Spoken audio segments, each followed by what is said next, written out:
Hello, this is John Nelson with Tulsa Community College Career Services with another one of our Fast Attack videos for student veterans. This one concerns job interviews. So we're moving on. We've already covered resumes, we've covered job search techniques, we've covered really transitioning from military service to civilian life. But here we are, we're moving on. So you saw that job that interested you. You asked around and did all the research just like you're supposed to do. You meet all the requirements for the application and for the job, and you follow those application instructions to a T. You did the online application, you submitted that cover letter and resume. So what happens now? The next step is that employer hopefully will contact you for that all important interview. First and foremost, does your voicemail or answering machine have a professional greeting? I've made a few phone calls in the past to people whose voicemail and answering machine greetings were nothing short of irritating. Make sure that they are succinct, they're professional, and to the point. For example, hello, you've reached the voicemail of John Nelson. I'm not available to take your call at this time. Please leave your name and number, and I will contact you as soon as I can. Thank you.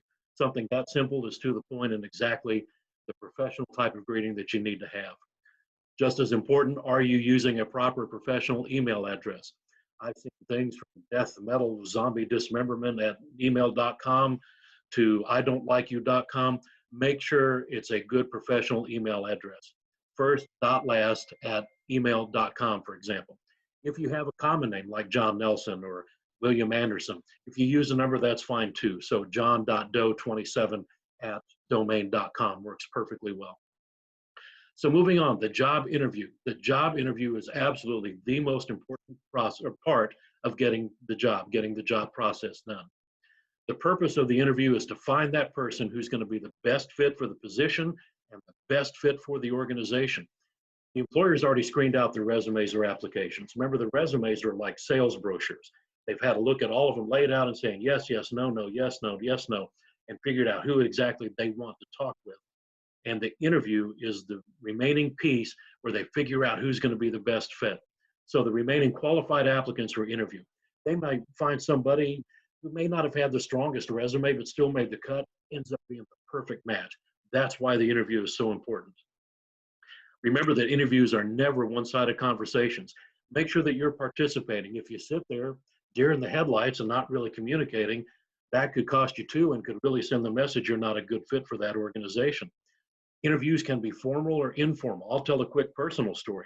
Back in 1979, when I was 16 years old, my very first interview was a very informal interview. I got a call for what was called Family Market, now Warehouse Market. But the front end manager called me and I went down there as is. I think I had on a polo and a pair of jeans. And I walk in, he goes, "Are you John?" "Yes, sir."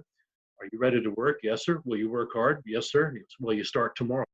That was about as an informal interview as you would run across, but it was still an interview. And I ended up working for them for 2 years. So again, it can be very formal with a whole suit and tie, or super informal, like the 5-minute interview I had back on what was it, July 2nd of 1979. Can't believe I still remember that. So going on, you've got to prepare for that interview. You are responsible for knowing everything that you can find about the job and that employer before you go to the interview. It's not a guessing game. It's not a what if. You need to go in there and be absolutely prepared. So research that employer, research that job, internet, of course, but family, friends, if you have people that you know that work for that organization, even in that department, figure out. Practice your answers to common questions. You can research those online anywhere. The 25 most common interview questions, the 50 most common. You can find them all over the place. Enthusiastic and positive, absolutely. Nobody really wants to run into somebody who's not energetic and excited about the job, because that's really what you're doing. You're asking that employer to invest in you. Know what you want, and remember that preparation is confidence. I love baseball, and one of the things about baseball is you're out there as an infielder taking ground ball after ground ball after ground ball before the game even starts. Why? Because you want to be confident. You want to be loose. You want to be able to move to your left and right, backhand, forehand, double plays, the whole bit. And that's the whole thing. That preparation is going to give you confidence when it comes game time. 4 parts to an interview. Part number 1, the all-important introductory stage. They're all important, but this one is all about first impressions.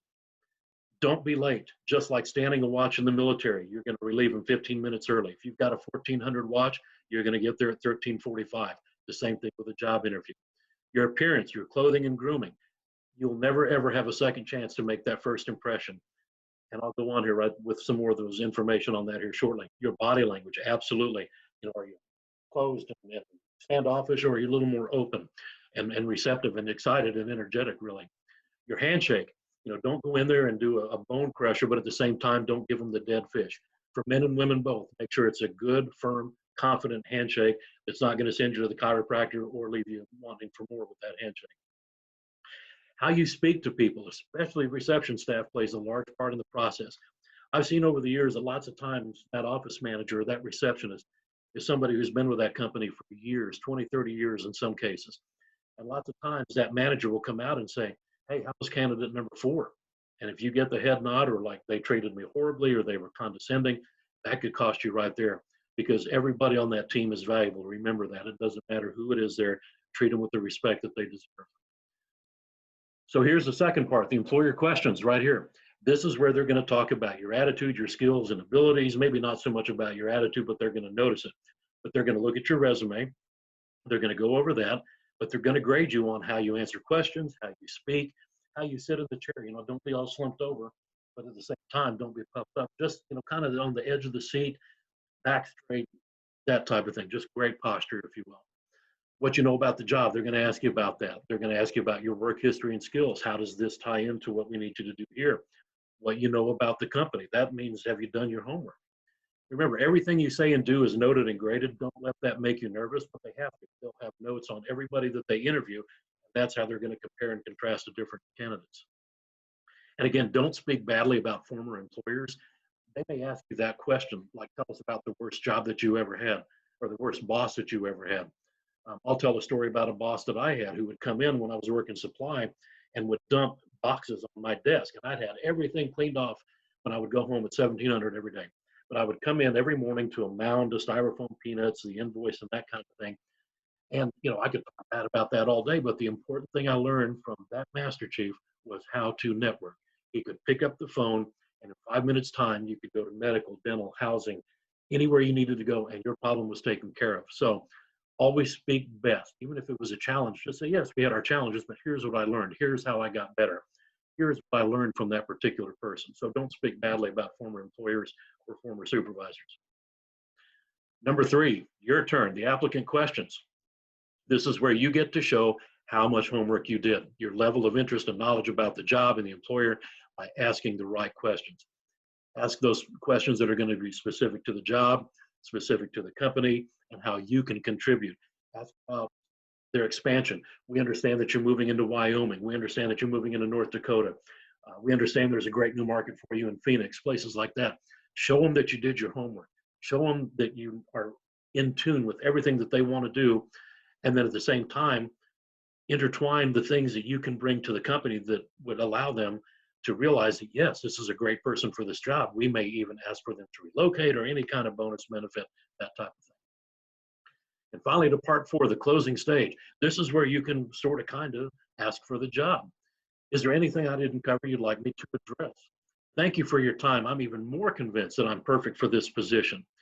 And here's a great question right here. When do you plan to fill the position? Employers really don't have a problem answering that question. It's a perfect opportunity to lead you to this question. May I call you on that day and ask what my status is?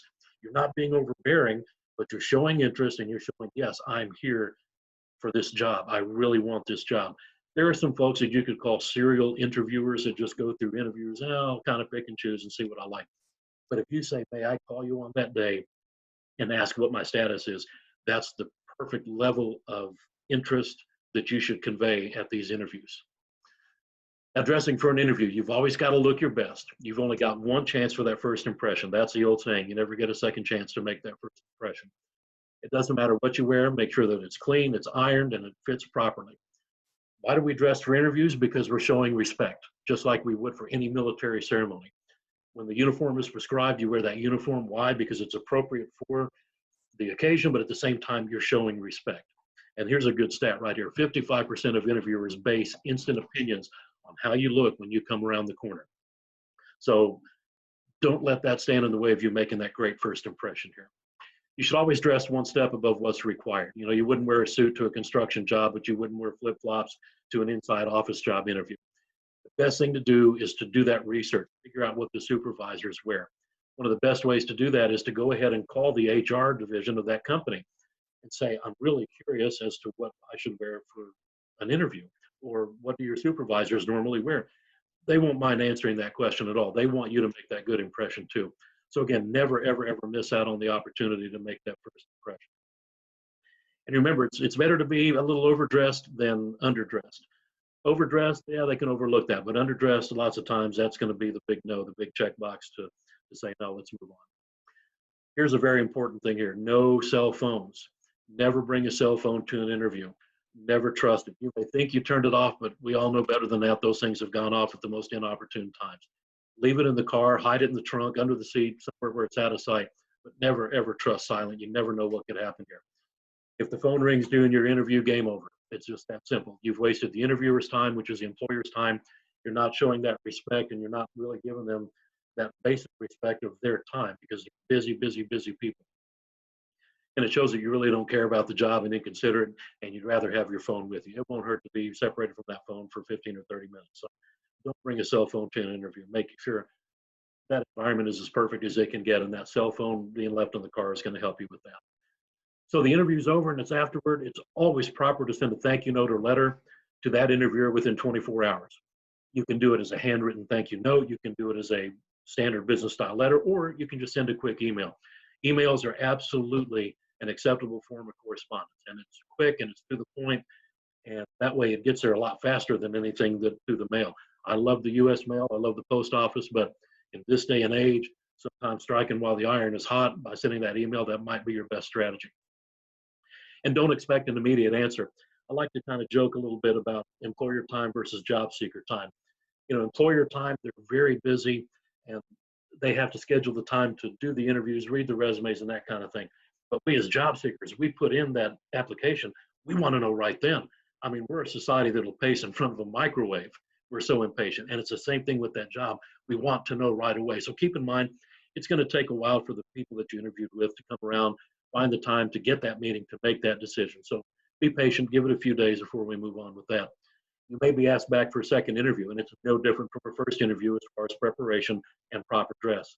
The only difference in dress I've heard is that you might be able to wear a wilder color shirt or something like that. But still, if it's professional dress, make sure that you maintain that professional dress and that same level of preparation.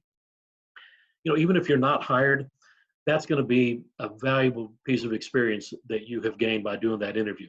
Each interview gives a valuable experience, absolutely, and it's never a failure. If anything, you could even call the people that you interviewed and said, would you mind telling me what I could do better for next time? Most of them are going to be very agreeable to that. So there's no such thing as a failure or a bad interview. It's all links in a chain. It's all experience that's going to help you down the road.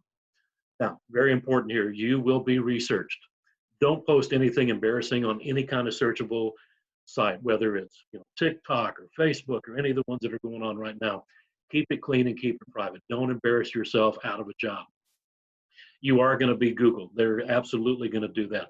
There are many, many things people can look up about you. From here in Oklahoma, you've got that Oklahoma Supreme Court network where they can look up a lot of your court proceedings, but a search engine can give you an unwanted second resume that you don't want out there. 70% of employers research applicants online. I just looked at that before I started this video. It is still 70%. So 7 out of 10, almost 4 out of 5 employers are going to take a look at you online through a search engine or looking up your social media. 54% are going to reject applicants based on negative social media or other internet content.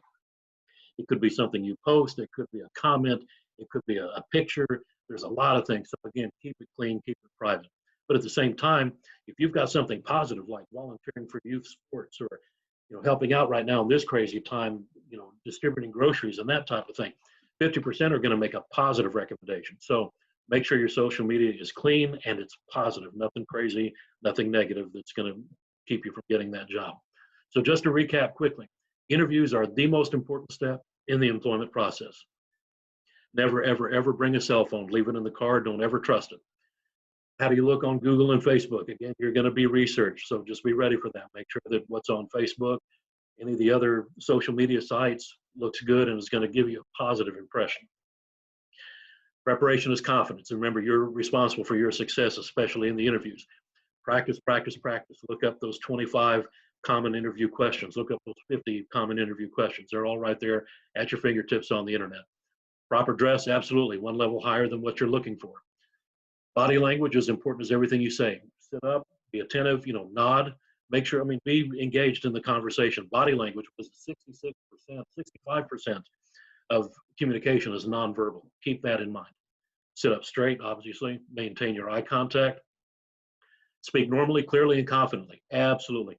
Don't make them ask to repeat it or anything crazy like that, but at the same time, don't be so nervous that you yell at them. So just relax, speak normally, clearly, and confidently. Remember, it's really more of a formal conversation than anything. Positive physical feedback. Remember, I just said 65% of language is nonverbal. It's body language. Pay attention. Obviously, send that thank you letter or card by email or by USPS, your choice, within 24 hours. Be ready for that second interview. Always, always, always.